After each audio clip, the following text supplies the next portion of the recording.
सहना भवतु सहनौ भुनक्तु सह वीर्यं करवावहै तेजस्विनावधीतमस्तु मा विद्विषावहै। ॐ शान्ति शान्ति शान्तिः। अखण्डमण्डलाकारं व्याप्तं येन चराचरं तत्पदं दर्शितं येन तस्मै श्री गुरवे नमः। अज्ञानतिमिरान्धस्य ज्ञानाञ्जनशलाखया चक्षुरुन्मीलितं येन तस्मै श्री गुरवे नमः। गुरुर्ब्रह्मा गुरुर्विष्णुः गुरुर्देवो महेश्वरः गुरुरेव परं ब्रह्मा तस्मै श्री गुरवे नमः।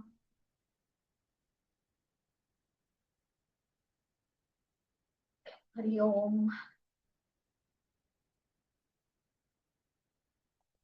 Today we begin from page number 35 in my book, chapter 3, the paragraph starting from dynamism, the fuller expression. So maybe in some other text it is page 38. So kindly just check dynamism, the fuller expression. Life is dynamic. It has its expression in everyone. It is scintillating in all beings, expressing just as electricity is manifesting itself through bulbs. The expression of electricity through any instrument employed depends on the equipment used. If the bulb is all covered all over with dust, the light will be dim and will not be bright. If the radio is not tuned properly, the reception will not be good. Just as the right tuning of the radio is necessary for good reception, similarly, yoga is the spiritual tuning needed for human personality, so that dynamism and the faculties latent in man will manifest themselves uninhibited and in all their fullness.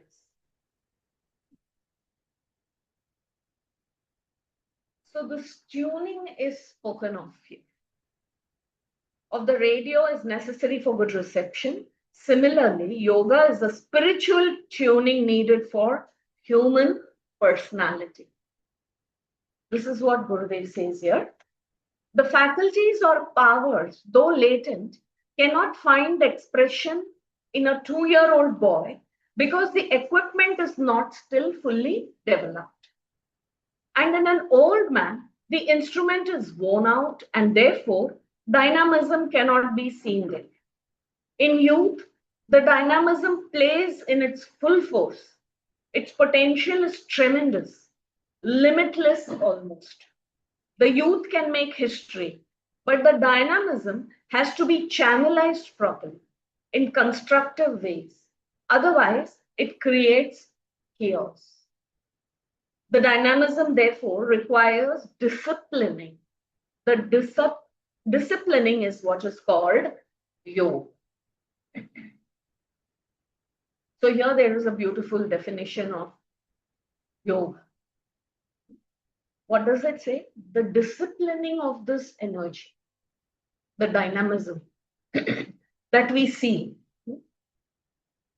and it requires, it needs to be channelized properly. Therefore, there is this discipline required so that we can enhance our personality, so that we shine and, our experiences are also empowered and enhanced us. This is why a discipline is required. Dynamism of the youth is the motive force behind history. Dynamism is the expression of life. It is the Sat Chit Ananda expressing and manifesting itself in each one. Each one of us is alive and alert only because of this live vitality in us. There will be no expression of life if this life principle is not there. The dynamism is a gift from God to each one of us. Only we do not quite realize its preciousness as we do not realize what it is. To evolve oneself and outshine others, each one of us should go through a three-phased or a three-stepped discipline. First one, generating vitality or dynamism, irrespective of the state or condition one is in. Second, conservation of the vitality so generate. And third, channelizing the vitality towards a chosen goal. This is beautiful. To evolve, one must pay attention to this three-stepped discipline. The first one being generating this. In whatever condition we are, we must be able to remain and cultivate this vitality, vigor. We must not lose this. Second, we will have a lot of it. We may have a lot of dynamism. We have to be able to discipline it, conserve it, so that we use it for the purposes we want. Once generated, we have to be able to conserve the energy, isn't it?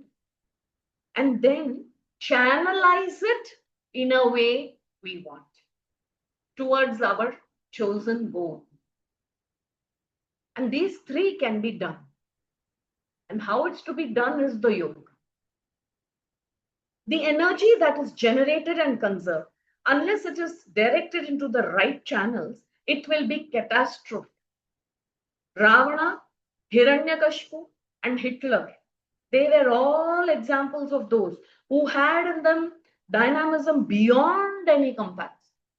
But they misspent it by blowing up through wrong channels and brought in the end destruction of themselves and others. To make life worthwhile and fruitful, we must generate enthusiasm within ourselves. Generation of enthusiasm will take place when we discover for ourselves a goal and attach ourselves to the altar with a spirit of dedication, reverence, and love. Once we have surrendered ourselves to it, the ideal itself will provide us with the inspiration and strength. Then nothing can hinder the progress of our march towards the goal and the ideal. The love for the ideal will overcome and vanquish all the hurdles. From the ideal, one can draw inexhaustible dynamism and strength. No sacrifice will be felt too great for the sake of the ideal. And if it comes to that, life itself will be cast off with a smile in dedication at that altar. That was how Bhagat Singh could walk to the gallows with a smile on his face. What is important is that one should choose the right ideal, an ideal worthwhile, even if it comes to sacrificing one's own life in the end.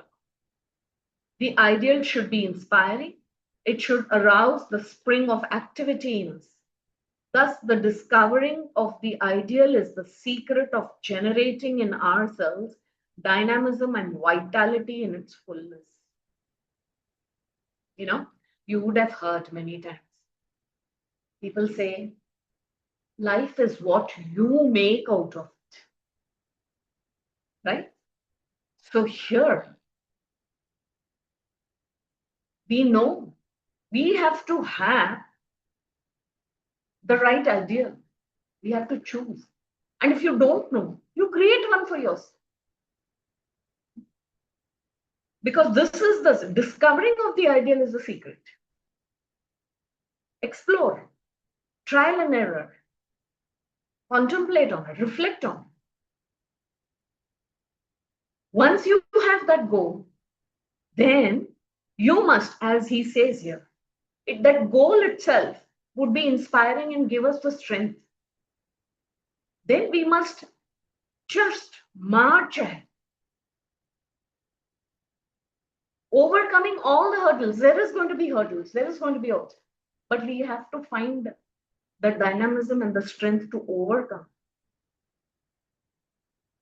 And in that, you will realize you're ready for whatever sacrifice that comes. This is the discipline. So the ideal should be inspiring and it should arouse the spring of activity in us.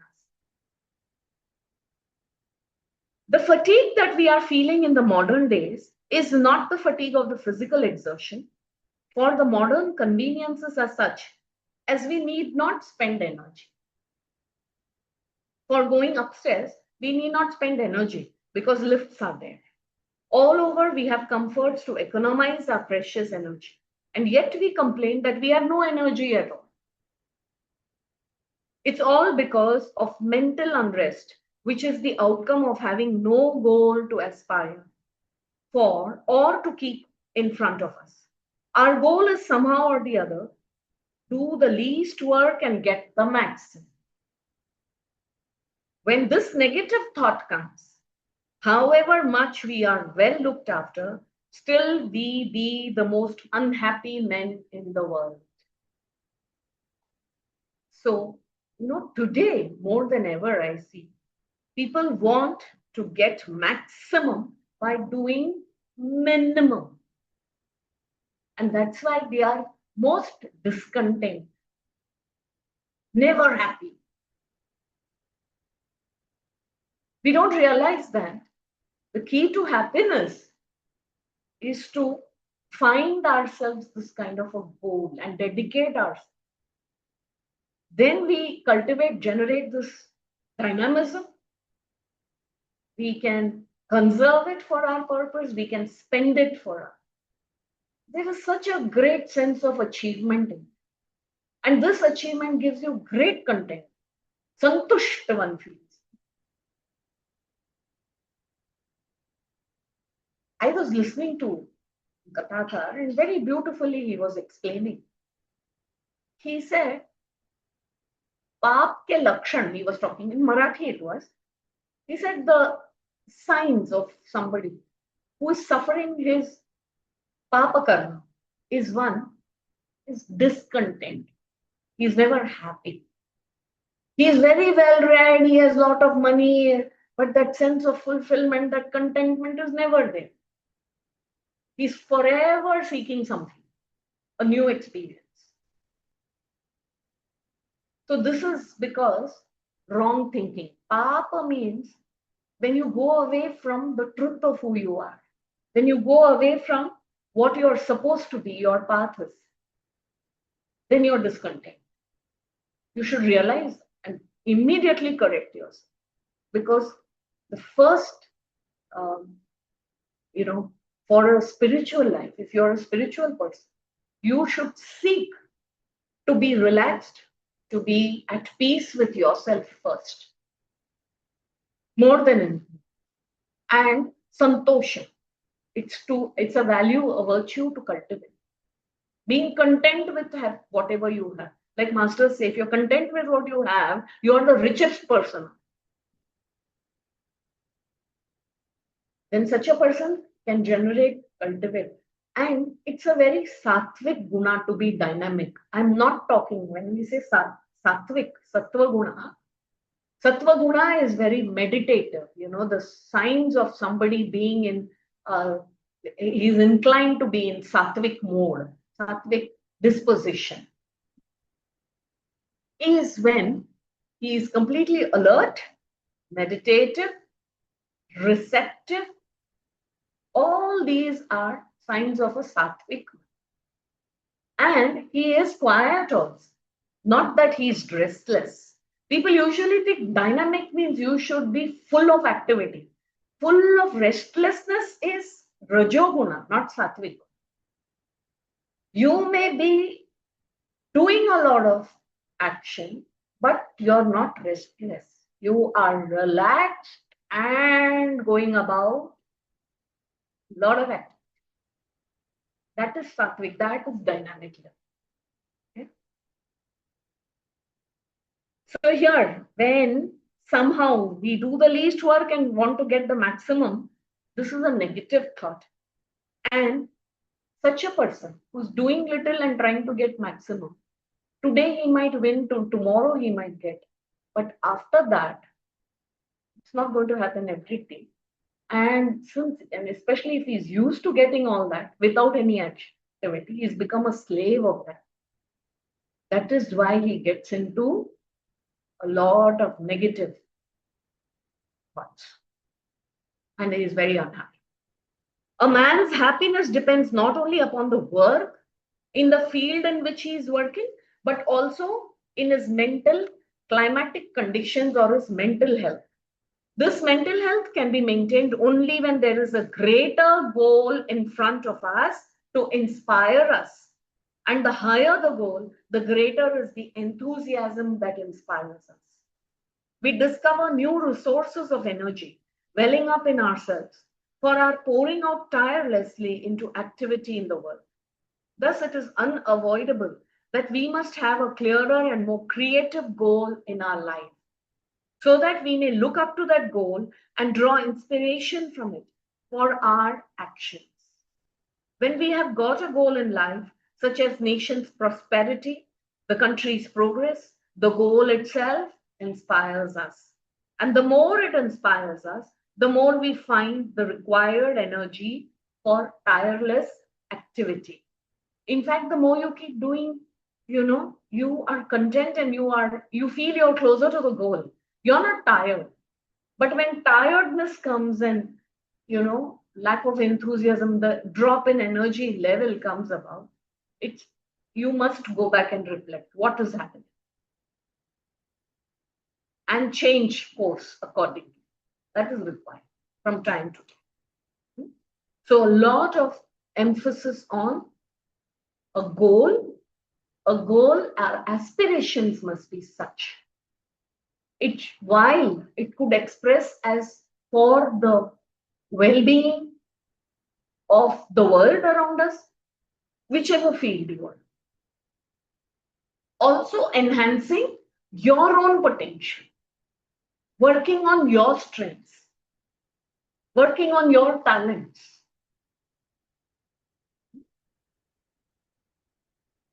So with this goal, we remain enthusiastic.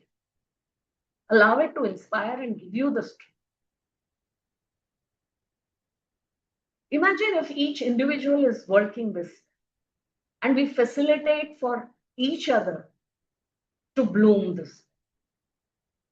What a lovely society that is, isn't it? We shall go to the next chapter, chapter 4.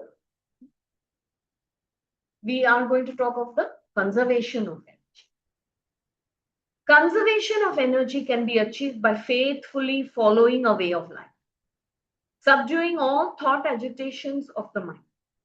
It is a mode of living that while contacting the world outside, the mental reactions, the thought agitations, and the dissipation of the mind are reduced and maintained at the minimum. The mind should always remain undisturbed. Calmness, serenity, and tranquility of mind lead to conservation of energy. You should not let objects of the world distract your mind. The mind has to be disciplined. We lose our equanimity and peace of mind at trifles. We get irritated at the state of things around us and the society. We believe that everything is wrong and that every person except ourselves is wrong. We give vent to anger and dissipate our energies, but do nothing concrete and constructive which will be really helpful to the society. Whenever a thought arises in our mind and goes out, some quantity of energy is wasted. We suffer from a million thoughts and agitations every minute. Energy is constantly getting squandered away from us in a million directions. We forget we have to live in this world and have to put up with its joys and sorrows. We forget we are perhaps as much responsible for the chaos in the world as others are. We do not try to set right ourselves first, but instead we go out complaining against others. We let anger and worry eat us up. When the mind is seized with desire, agitation due to worry storms the mind, and all our faculties get dried. However competent we may be, we turn out to be inefficient. This leakage of energy takes place, according to the great acharyas of the past, through three dissipating channels. The new energy discovered by surrendering ourselves to a greater purpose in life must be carefully preserved without dissipation. But in our present mental condition, no sooner we find out the energy than it dissipates through three channels of leakages. These leakages are to be sealed and the energy conserved. And if that is done, our achievement or success is implicit and immediate. Now, what are these leakages? One of the main leakages is due to the memories of the past.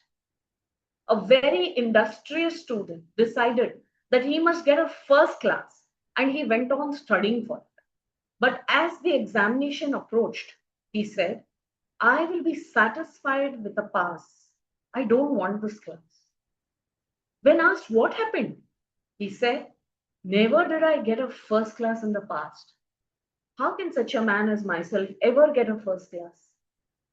Thus, the memories of the past come to disturb us, and our new enthusiasm to live a productive life always oozes away. And I find I have no energy for any creative activity. So, see, these memories of the past make us doubt ourselves, make us insecure, fills us with some kind of fear. Watch out for this leakage. We have to immediately seal it. That happened then. Today is different. Altogether different. So the lessons can be remembered, but this experience that I cannot do it is not true at all, first of all. There's no truth to it. But we fuel such thought and retain it. Dissipation of energy. One must be very alert and careful. Second, the second channel of dissipation is anxieties for the future. A boy who has always been a first class student wants to get in his MA examination a rank in the varsity, and the professors in his college are hopeful about him. The boy enters the examination hall rather pale-faced, and the professors think that it is because of overstudy. When the question paper comes to him, he looks at it and swoons. What has happened? Asks the professor. Because of his over-anxiety to work and get a first class, the boy's nerves gave away and his efficiency was lost. Many students generally fail in the examination, not because they have not studied, but because of some such leakage of their dynamics. Once the energies are dissipated, they become an empty, exhausted personality. So you see, memories of the past, one leakage. Second leakage, anxieties and worries for the future. It dissipates your energy. Seal it. Stop it. Watch. Be alert. Now the third way of dissipation is through the excitement of the present. Take the case of the officer who sits in the office from 8 a.m. to 8 p.m. The poor officer is sincerely doing work from morning till night. Yet the general impression he has created is that he is the most inefficient in his department. Everybody wants to avoid him. Now, if you watch him working, it becomes a very interesting scene. He is honestly working, no doubt, but he cannot come to any judgment. Already on his table, the files are piled up on both sides.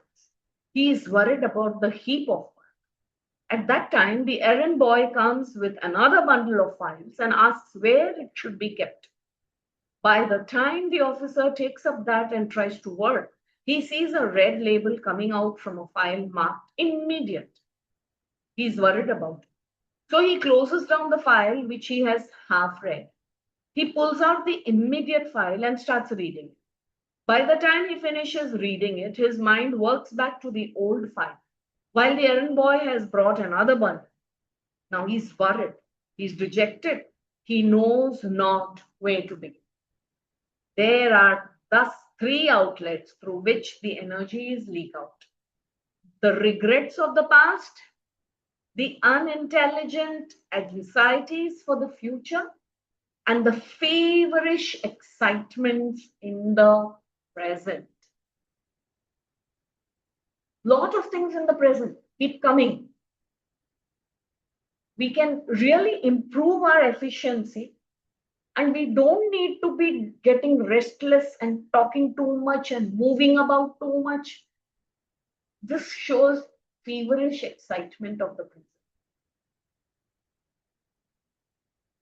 Energies are dissipated this way also. So, conservation of energy is very important. We have a cause. Now, we must work towards it. So, if we have our plan ready, very serene, quiet function, confident, available in the present, just to do what needs to be done without dissipating energy and creating ruffles everywhere. This is yoga. Mental yoga, this is mental discipline to bring about a state of equilibrium in the mind without losing any vitality, any energy. Generally, all the activities of life which are prompted by selfishness and greed, by desires and passions, bring about mental exhaustion. The day we realize through self-analysis that worry and resentment stamp a cruelly destructive and disintegrating influence upon our inner personality, we shall feel an irresistible urgency to eliminate them. Indeed, man sinks into a morass of impotency only due to his own ignorance. And the pity is, he seems unaware all the time of the ruin that is engulfing him. Of the many channels through which our mental energies get dissipated, the maximum wastage pours out through the constant, ever dripping leakage, the gaping holes created by worry, anxiety, tension, and excitement. These never ceasing moves loot the life forces in us, and so they plunder our strength and joy. Destroy the robbers. Let us conserve our energies by an intelligent reorientation of our mental attitude towards action. It is the ego sense in us, the Hindu scriptures say, which is the source of all these streams of mental drain.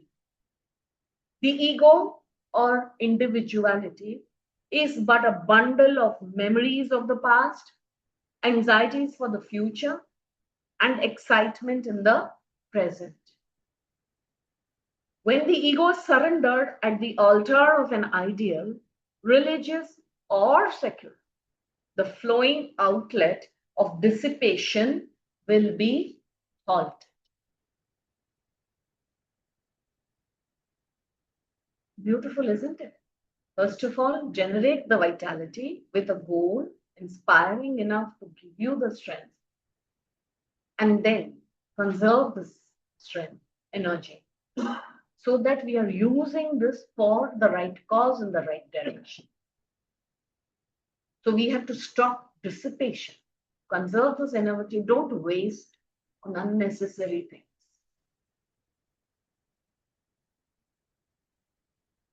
Once you have that, and then you realize, Gurudev is taking us deeper into this. Where is the worry, anxiety, feverish excitement now, and regret of the past come from? It comes from this ego sense, the sense of, see, what I assume to be, and it's something that I assume to be all the time, the ego sense.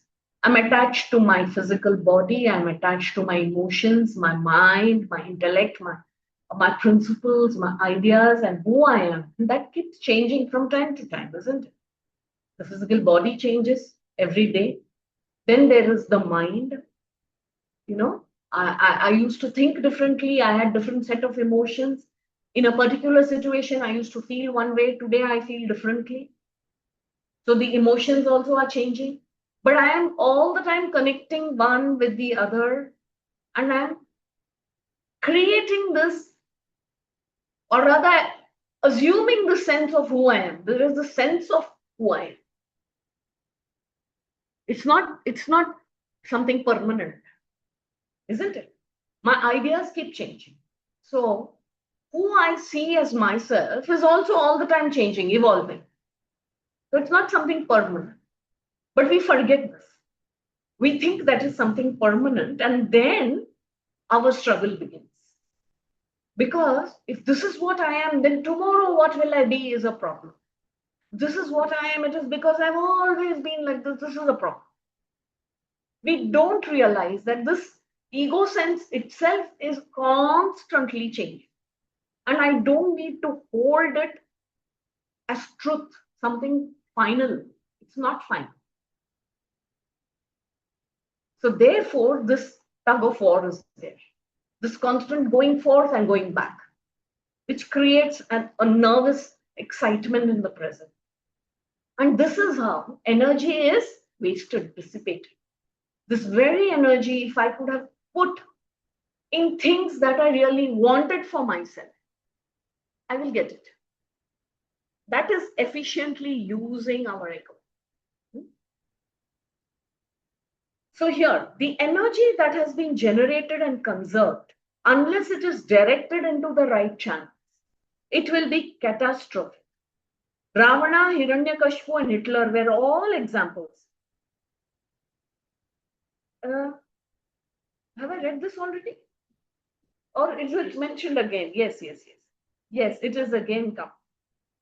Beyond, examples who had in them a dynamism beyond any comparison, but they misspent it by venting it through wrong channels and brought destruction and devastation on themselves and others. Right actions strengthen and enrich our vitality. The inspiration derived from the ideal has to be conserved, enriched, and strengthened by cultivating and living right values of living the right values of life is like building a dam on a river. Just as the dam raises the water level, the right values raise the stock and wealth of our inner vitality. All physical actions, mental feelings, and intellectual thoughts, all that spring from us recoil back upon us, causing agitations in the mind, creating regret and remorse for the bad we have done. Such actions which cause in us remorse and agony are what are meant by papa. Papa means sins. The papa and punya, merits, are only the reactions on our mind of actions we had done. Heaven and hell are only two different mental states. They are not somewhere outside, but within ourselves. In a gush of anger, I murder someone. The regret and remorse I feel later. The mental torture I suffer at the deed I have done, that itself is the hell for me. Action by itself is good, beyond good and bad, really. It is the attitude which we have done, the intention with which we have done, that is what really matters. The acts which will not cause any regret in us, the acts which help us to integrate our personality, are the right, good, meritorious actions, punya. The acts that leave regrets, a sense of guilt in our bosom, which will weigh upon our mind, which will disintegrate our inner personality, they are wrong actions called sins or papa. So you see, this is the definition of papa and punya in our culture, in our religion. Very different from what is probably popularly thought about, no? Oh. And maybe some other religions they do not accept because there is an eternal hell or an eternal heaven you enjoy somewhere out there. Ask anybody if they have gone there and come, nobody is there. Nobody has valid proof that they have had gone to heaven and have returned from heaven. So we do not consider that. Our munis are very scientific. When they're scientific, you have to stick to your experience, the truth, the fact that you have found, not otherwise. So they say these are simply two mental states. You have gone against your own self. Then you have created within you a dual personality. And then when you are struggling with your own mind, you're already going through pain and misery and strife. So this integration of personality is very important. So there is a lot of importance in human psychology is also given in. When we study the Shastras, we get to. So desire, hatred, jealousy, passion, all such negative qualities, papa, drain our inner wealth and impoverish. So let us know what is it that could take us to the mistakes that we can make and go away from who we are is basically these qualities. So you can be watchful. What does Gurudev say? Desire, hatred, jealousy, passion. They drain our inner wealth. Affection, love, tenderness, peace, equanimity, tranquility. These are positive. They are virtues, punya, which enrich our inner vitality. Therefore, let not the energy we draw from the ideal be misspent and wasted away in immoral and unethical pursuit. So if each one works on himself just to see that he is not motivated or misled, misdirected by his own inner nature, which stems, or his own qualities, stem from desire, hatred, jealousy, anger, passion? Or does it come from, what is the motivating factor? Is it love, affection, equanimity, tranquility? These are values. If it stems from there, you are in the right direction. If each one of us in our community, our society is educated about this, then we learn and we reflect on this and come to see that there is greater truth to this. All we need to do is check our motives, and act accordingly, there will be a problem in the world. Otherwise, see, as much as we want, let us get all the countries together under and call it United Peacekeeping Force or whatever. They will be fighting with each other. Because every community has a collective ego, an assumption of who they are. It is only an individual who can bring about real revolution. And more, all individuals in society are educated this way. And if this be the goal, the evolution of a spiritual person, if that becomes important in any society, we will have an evolved society, a civilized society. Otherwise, what is civilization? What is development today? All over the world, tell me, what is happening today? There is only struggle, petition, depression, disorders, wars. People don't mind killing each other. There's something greatly wrong, isn't it, that is happening? Why is this happening? Each one is allowed to go outer, well, all of this competition has become. This is what we are taught from young, unfortunately. If this becomes, that's why ancient African wisdom here in India itself, ancient Indian wisdom, our education, everything was based on propagating these right values. This was important. The external will take care of itself. It's a fact that the brute force of a cultivated willpower is not always sufficient to stem the tide of our passionate tendencies. In one challenging moment, we may find ourselves drifting away irresistibly into our old habits of thinking and acting. And not too rarely, we detect our misconduct too late, but by then, we would have committed ourselves to the foul urges within us, insulting our own clear understanding and firm determination. Therefore, we must learn to redeem our lower tendencies with emotions and feelings of a higher order.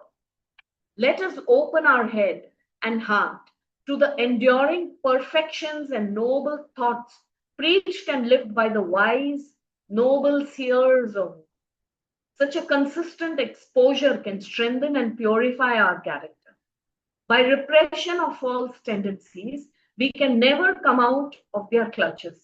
Substitution of healthy ideas alone is the way to grow in our character girth and personality dimension. The best and easiest method of achieving this goal is to seriously study the scriptures. Let us be faithful, sincere in our own behavior, both mental and physical, and let us be loyal to our vow of systematic meditation each day. In short, let us try, achieve, and be inspired by our mind's ability to remain in an exalted attitude of divine purity and peace. This is what we must teach our children. This is what we must teach our youth. This is what we must ourselves strive to do. These are values, If a person has understood this, then he lives a complete, at least an enriching life. His experiences are even more deeper and enhanced. Otherwise, it will only help him express from his lower self. When we say lower self, we mean all of those qualities that express as an ego center. Ego is all the time me, mine. I, me, mine. And this I is wrongly attributed also to the material things, to selfish things, my dreams, my hopes, mine. when this begins to dissolve, when we think of dissolving this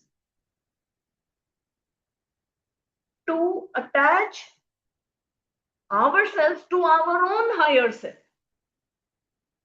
That's why I always tell people, when now what has happened is because we've always been told God and God is somewhere up there and God is far away from who I am.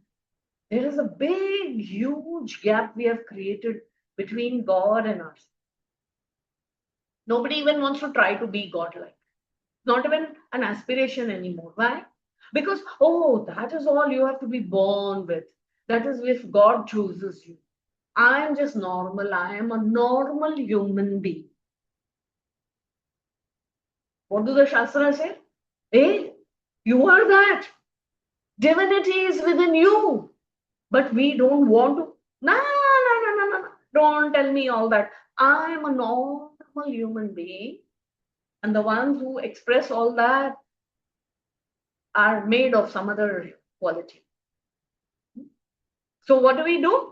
Push ourselves against it. And we resist it. And hatred, anger, jealousy, negativity is all considered. Today it's all very normal because I'm a normal human being. I'm not a saint. That's why I say, don't bring divinity and God at all into this. You are born as a human being. Become humane. Become human now. Humanism. And what would be our idea of being humane? That at least try and follow. That will be your higher self. Expressions of that will be affection, love, unity, support, isn't it? Sacrifice made. And that's all within us. It is our higher self. When we are not expressing all that, we are, even Gurudev uses the word animal man. We are not man, we are animal man. From animal man to human man, from human man to divine man. But it is a human being only.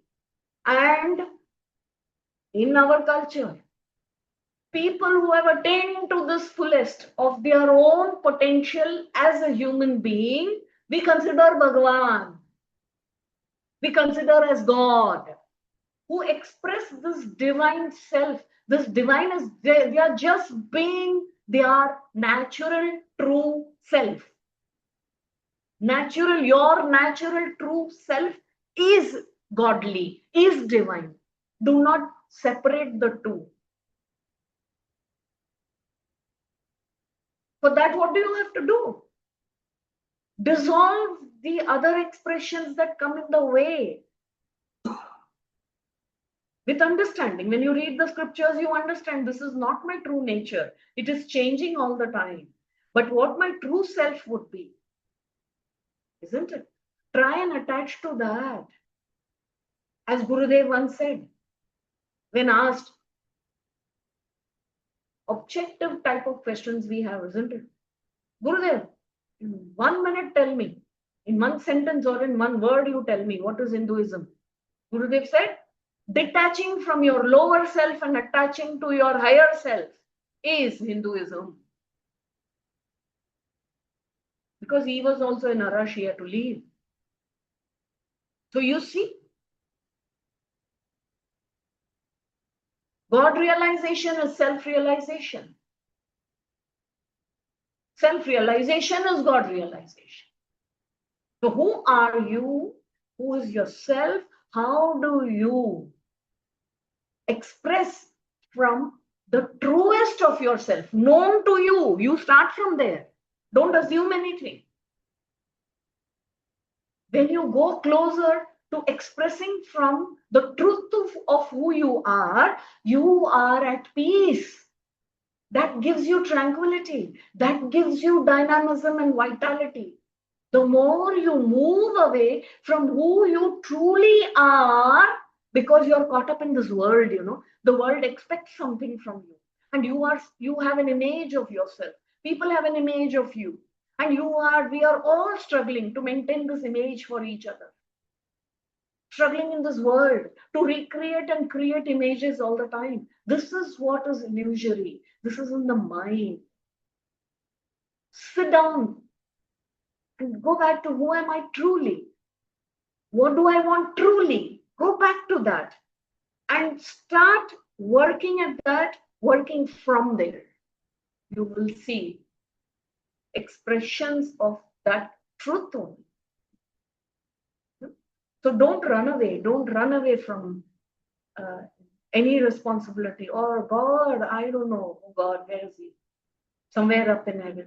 Away from this kind of a duality is not our philosophy. Non-duality is what? Oneness is what? So this whole vision.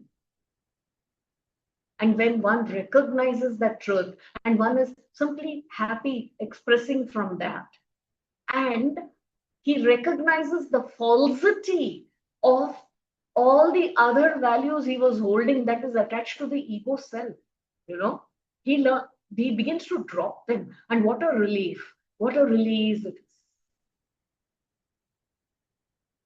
So this false tendencies, we must come out of their clutches. Let us be faithful, sincere in our own behavior, both mental and physical. What is this being faithful and sincere? Every action of yours, every word you speak, every thought you have, you own it up. You're accountable for it. And let it come from who you are truly. This is the behavioral change.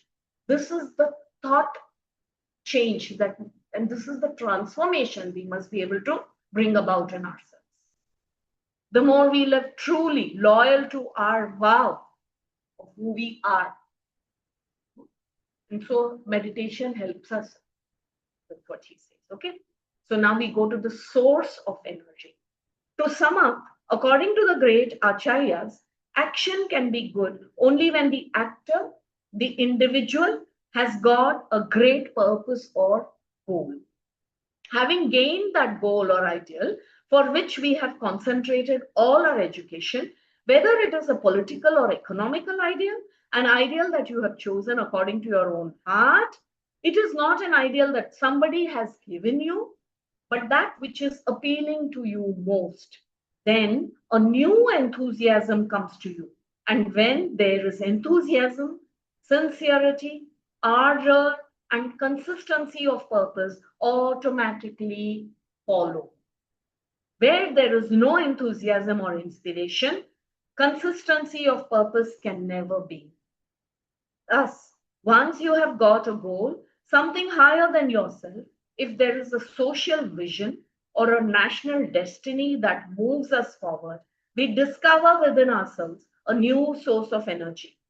And if this energy is not dissipated with the past memories of future anxieties or present excitement, if these three holes through which all mental energy can leak out are blocked properly, the entire energy that we discovered within ourselves is available for accomplishing the various activities that we undertake in the world. Activity is not what is performed merely by the hand.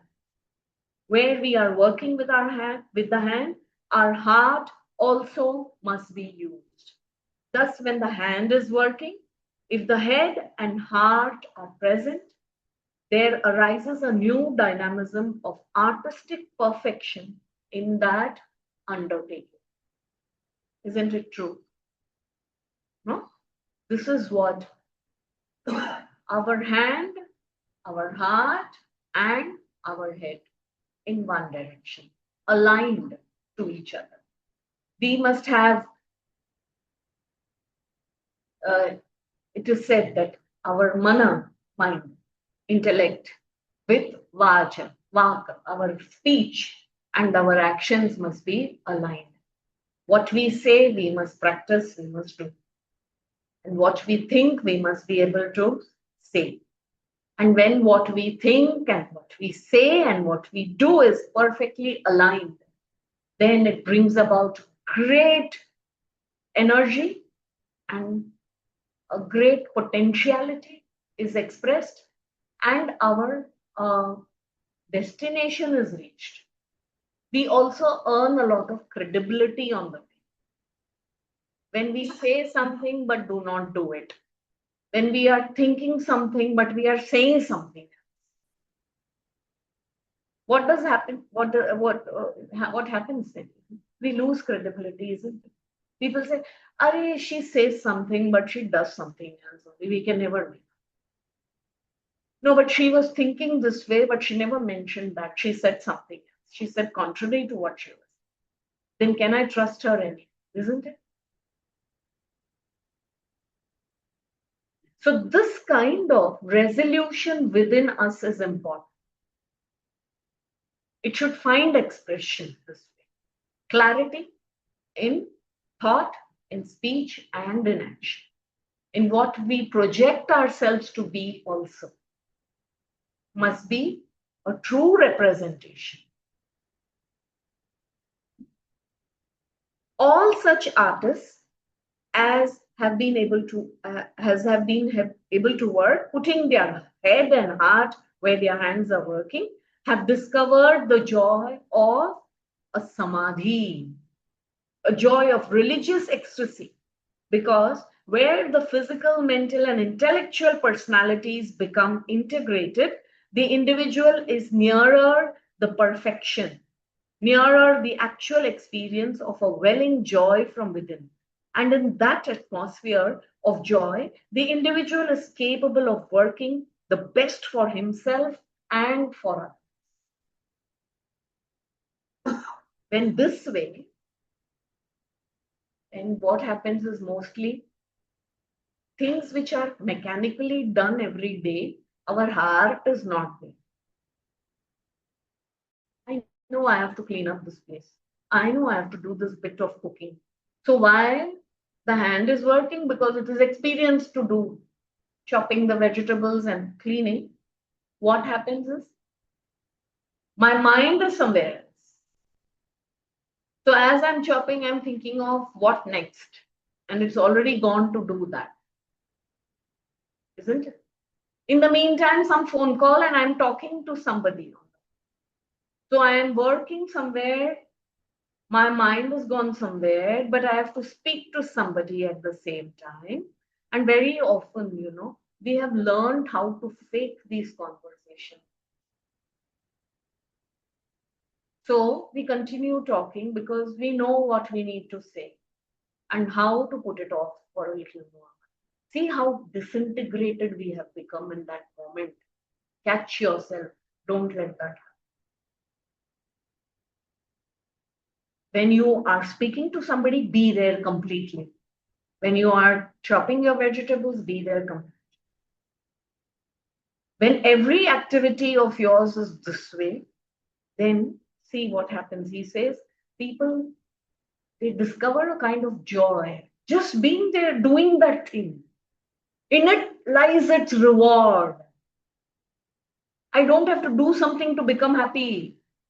In doing a thing this way, I already am joyous. I have received the reward of that already. Isn't it? This is a karma yoga. And what does he say?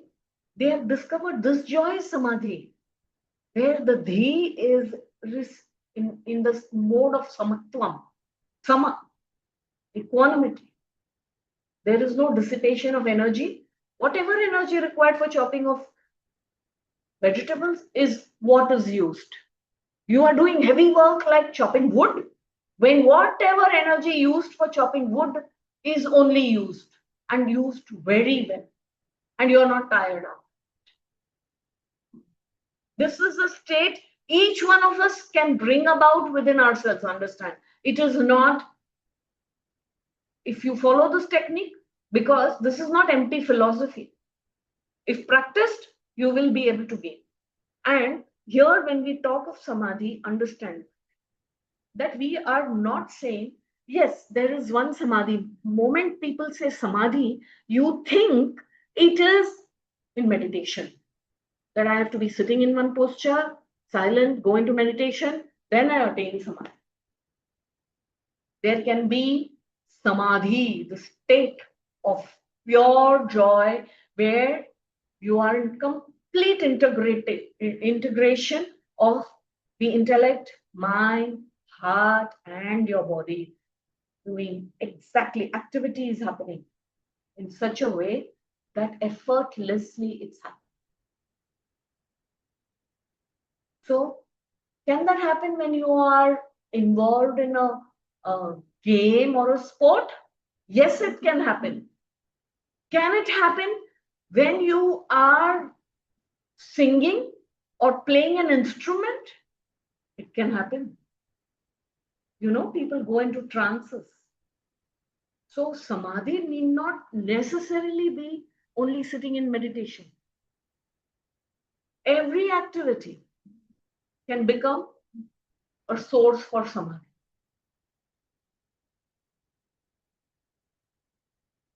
Janabai would go every morning. She was a maid. Sant Janab. Why Sant? Because she was in this joy state all the time. What did she have to do? Go to the riverfront in the morning, fetch water for the household, wash, clean, apply cow dung, collect the cow dung, dry it up for fuel. All of this work typically done in any village household. What was her state of mind? She would say, you know, in her abhangs, she expressed very simple because this lady was illiterate. But her state, she would say, Are, I have to go and collect water from the river, but when Rana is going to collect, Rishikesha is already there. He has already filled the water and he has already brought it for me.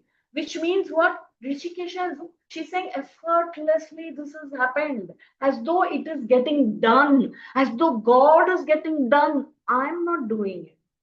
Ranizaya Pani Yasi. Mage Dhage Rishikesh. And he brings it. Which means what? When all activity gets done, you say, it is just happening. I'm not doing it. That's how effortless it becomes. And this state is what we must all be taught and we must practice with sincerity and devotion. For what? For our own benefit.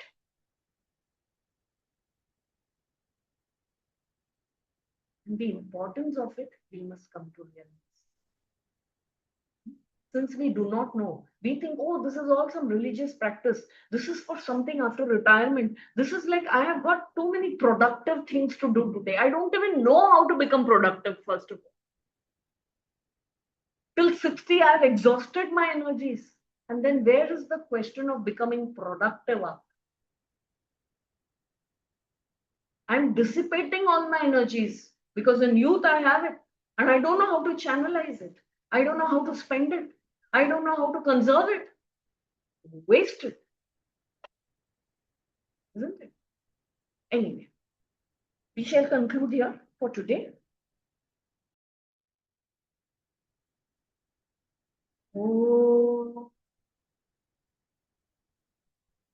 Namadah Namidam Purnat Namudachyate Purnasya Purnamadaya Purnameva Vashishyate. Om Shanti Shanti Shanti.